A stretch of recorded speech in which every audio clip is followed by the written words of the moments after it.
اسمع معايا اخويا هذا الفيديو واش نشرح لك. اخر ما كاين هي خطيه جديده، قال لك عدم المطابقه للمساحه القانونيه. فيها 700 درهم ولا خلص كناش 400 درهم، واحد الظلم كحل ما خبرناش السين ولا تنسوق الطوموبيل. ما عمر شي واحد قال لي هذه المخالفه. المهم اللي عنده بلاكي صايبها ما يخليش فرصه له حتى عند الله ونتحاسبوا. واسمع اخويا حتى هذا الفيديو هذا حتى هو المشكل في البلاكه الارقام بعد عن الحروف. المهم يمكن واحد الخويه صغيره بحالك، هو داك الشيء كلشي بان كاين واحد الخويه صغيره. قلت لي كاين فين كاين المشكل؟ قال لي كاين في ديك الخويه ما خصهاش تكون. كيفاش خويه ما خصهاش تكون؟ ما عرفتش. قلت لي واش القانون اللي خرج جديد؟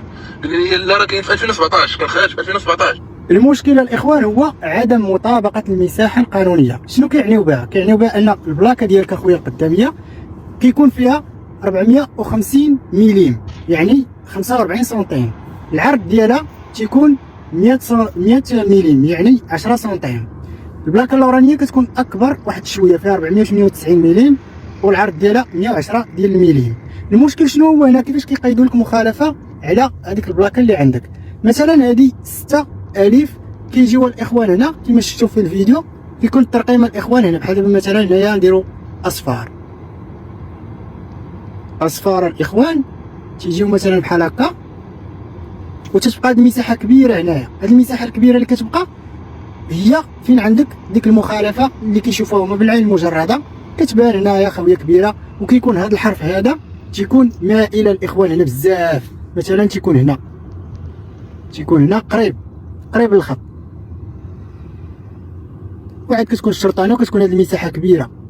هذه المساحه خويا اللي كيخليو لك كبيره هنا في البلاكه هي السبب ديال ديك المخالفه اللي كيحرر لك داك المراقب. هنايا راه كاينين واحد العبارات الاخوان ومقاييس ديال هاد الارقام كيفاش كيتحطوا، وهذا الشيء كاينين عندنا رجات المعتمدين اللي كيصيبوا هاد الصفائح هادو. ولكن الاخوان كاينين شي وحدين كيديروا التعديلات بحال هادو اللي عندكم في الصوره، مثلا تيكونوا ارقام عوجين بحال هكا. مثلا كتكون هنايا الواحد، كتكون الواحد دايره بحال هكا. مثلا هنايا حرف باء كتكون دايره عنده شي حرف بحال هكا، فهمتي؟ كيكون داكشي مزوق. هذاك الشيء الاخوان ما خدامش حتى هو عليه مخالفه. وكذلك الارقام خاصهم يكونوا عندهم واحد العبار ديالهم خاص، مثلا من الفوق حتى لتحت. كذلك هذه المساحه هذه كتبتا هذاك الخط اللي تيكون هنايا مثلا مصبوغ ديال البلاكه، ما خاصش البلاكه تكون مصبوغه من الجناب. غادي نوريكم دابا، اجي هبطوا معايا. هذا الخط هذا او هذا القند ديال البلاكه ما خاصوش الاخوان يكون مصبوغ بالكحل باش يبقاو الارقام هنايا ديال السياره ديالك باينين. وهنايا الاخوان تيكون واحد العبار خاص من الحاشيه ديال البلاكه على اليمين حتى للرقم، ونفسه الاخوان تيكون من هنايا حتى الرقم الاولاني على الجهه ديال اليسار. كذلك الاخوان الحرف الوسطاني خاص يكون هنا بارز الاخوان ومستقيم وعنده واحد العبار ديالو، ويكونوا هاد الخطوط مستقيمه ماشي مائله، يكونوا مستقيمه وعندهم واحد العبار، وما يكونش الحاشيه ديال البلاكه مصبوغه. وفي هذا الفيديو الاخوان حاولت نوضح لكم شنو هما البلايك الاخوان اللي تيكونوا مزيانين ما عليهم لا مخالفه لا والو، والبلايك المخالفه الغير القانونيه.